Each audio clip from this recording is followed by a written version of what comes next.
Sexual assaults are an ongoing issue on college campuses. According to the latest stats from the U of A crime report, 46 students reported being raped on or near the campus in the past 2 years. Now, over the past decade, colleges like the U of A have ramped up policies and programs to tackle the issue.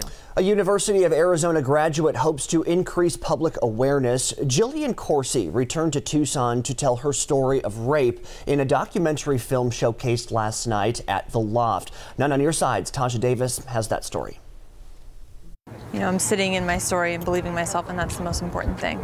After graduating from U of A in 2010, 5 years after her rape, Jillian Corsie told herself she'd never come back to Tucson. So for her, being back in town to showcase something as sensitive as her rape story leaves her nervous. But it's scary to come and feel like the community might be angry at me for making this film, but so far it seems like I've done an okay thing, because actually making this film has made me feel more love for Tucson than I felt when I left in 2010, when I thought that I would never come back.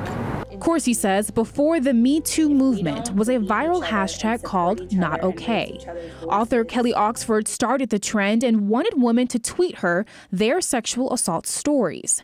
That's when Corsie joined in. She decided to tell her painful story publicly 10 years after her rape. And there were hundreds of thousands of women that were tweeting their stories, and I was one of them.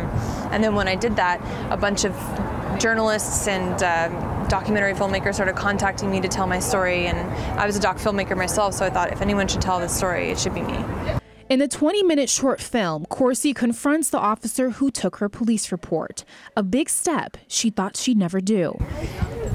It was very difficult, but now, looking back where I was two years ago, I do feel so much better than I did then. The officer was remorseful about how he treated Corsie in her report back in 2005.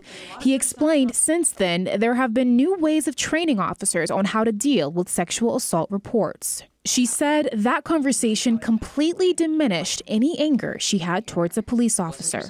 Frankly, it really changed my life having that conversation with him. Her next screening will be on U of A's campus. She hopes it will start more meaningful conversations about campus sexual assaults and how they're reported. Tasha Davis, KGUN 9 on your side.